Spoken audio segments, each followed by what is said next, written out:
আমরা কোনো ভদ্রলোকের বিরুদ্ধে প্রয়োগ করব না, কিন্তু সন্দেশখালীর বেতাজ বাদশাহ, জীবনতলার খুনি, যখন যে দল আসে সেই দলে চলে আসে। এনআইএ তোলার আগে আমাকে 4 বার মেসেজ করেছে, ক্ষমা কি করবেন না? আমি ক্ষমা করার কেউ নই। পুষ্পা বলেছিল ঝুঁকে গানে, অতএব এই একই পরিণতি ওই নয়দার এমএলএটার হবে যদি ভাষা সংযত না করে। ওর একই পরিণতি হবে। ও মমতা ব্যানার্জিকে ডিল করেছে, আমাকে ডিল করেনি, আমাকে ডিল করতে হবে ওকে। এমন রাফুল অ্যাকশন নেব, বুঝতে পারবে আইনের শাসন কাকে বলে। গুন্ডা মুক্ত বাংলা,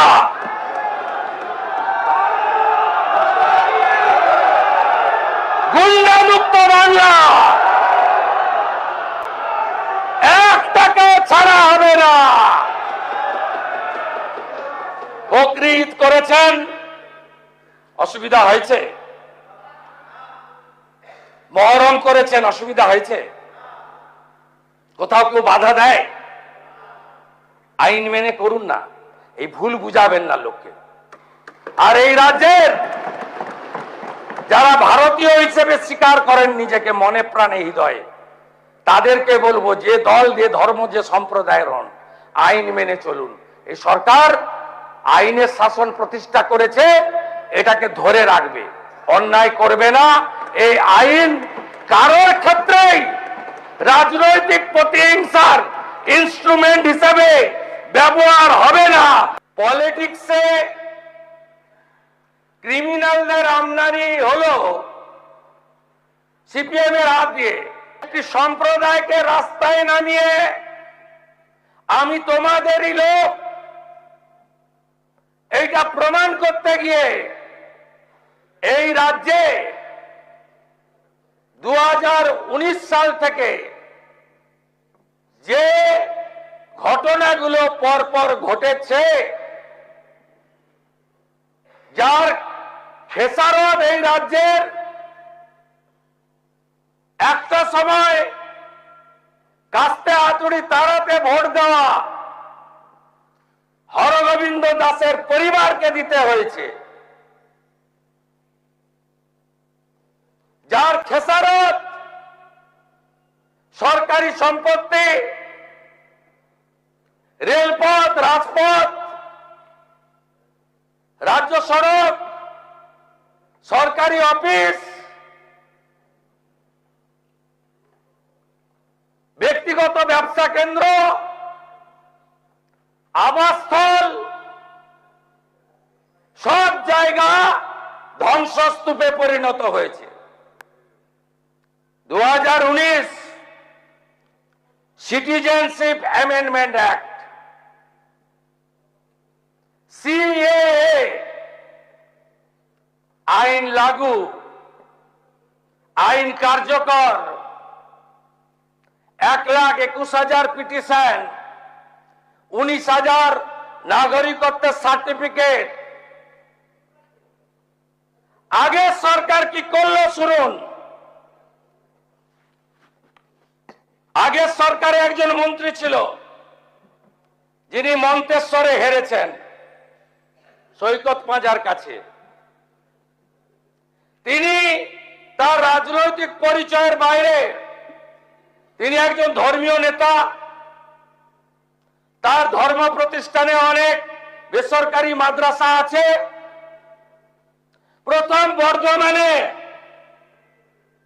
ওই ছোট নিষ্পাপ বাচ্চাগুলোকে নামালেন ধর্মীয় পোশাক পরিয়ে, বলেন এ তো সিএ নয়, এটা এনআরসি, নাগরিকত্ব কেড়ে নেওয়া হবে। এইটা দেখার পরে তৎকালীন মুখ্যমন্ত্রী তিনি বললেন কে কে ছি ছি। তিনি প্রথম মিছিল করলেন গোটা ভারতে কোথাও অশান্তি হয়নি।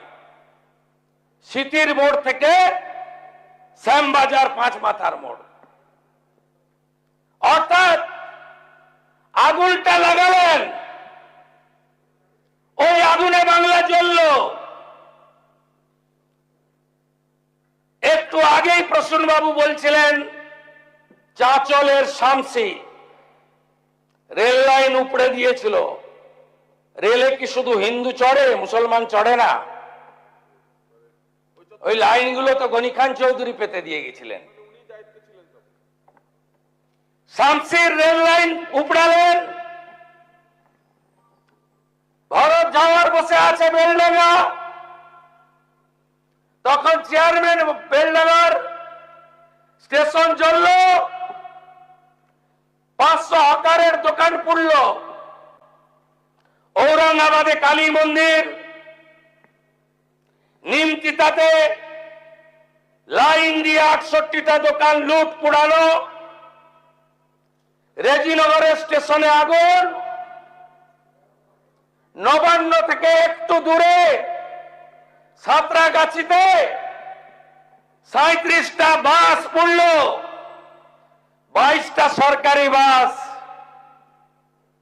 আমি পরিবহন মন্ত্রী, মন্ত্রগুপ্তির শপথ ছিল বলবো না, ফোন করলাম, সরকারি বাস জ্বলছে, বলছেন না কিছু করা যাবে না।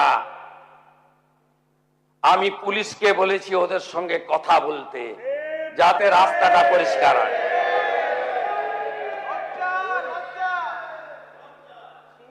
এরপরে নন স্টপ নুপুর শর্মার বিতর্কিত মন্তব্য,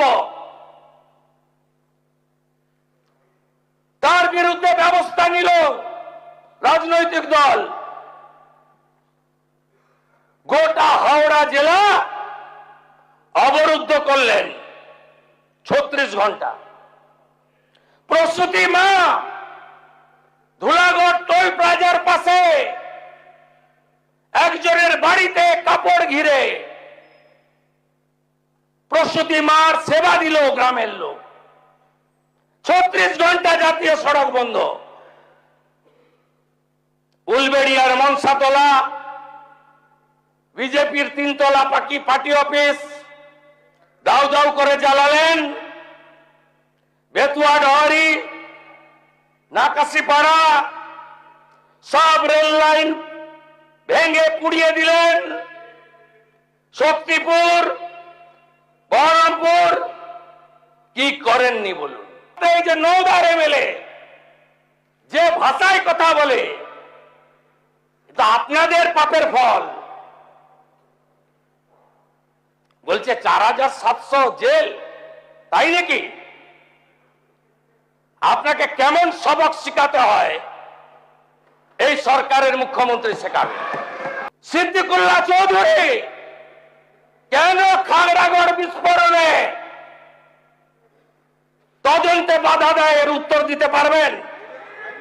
তাদের হাতে গেছে, কোন শক্তির হাতে আপনারা পাঠিয়ে দিয়েছেন? এই আইন এই জন্যই প্রয়োজন।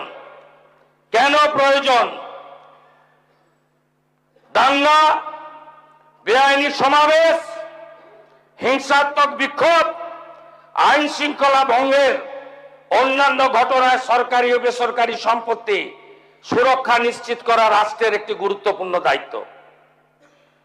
প্রচলিত ফৌজদারি আইনে অপরাধীদের বিচার এবং শাস্তির ব্যবস্থা থাকলেও ক্ষয়ক্ষতি দ্রুত মূল্যায়ন, প্রকৃত দোষীদের কাছ থেকে ক্ষতিপূরণ আদায়ের জন্য কোনো কার্যকর স্বতন্ত্র ব্যবস্থা নেই। আমি দায়িত্ব নেওয়ার পরে দুটো জায়গায় ভাত টিপে দেখেছেন। আসানসোলে ফাঁড়ি ভেঙেছেন, আদায় করেছি ক্ষতিপূরণ।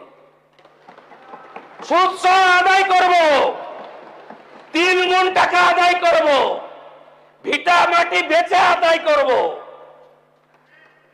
শুধু জেল খাটাবো না। স্থাবর অস্থাবর সব প্রপার্টি অ্যাটাচমেন্ট করব, খুব দ্রুত অকশন করব, আদায় করব। পার্সার কাছে পুলিশকে ঢিল মেরেছিলেন, রক্ত বেরিয়েছে। আপনি কি ভেবেছেন ধুলিয়ানে পুলিশ শাটারের তলায় ঢুকেছিল? ভেবেছেন এই পুলিশ মন্ত্রী সেই রকম? কালীঘাট থানায় পুলিশ টেবিলের নিচে ঢুকেছিল। আপনি ভেবেছেন ওইটা? আমার দায়িত্ব পুলিশ কর্মীদের নিরাপত্তা দেওয়া।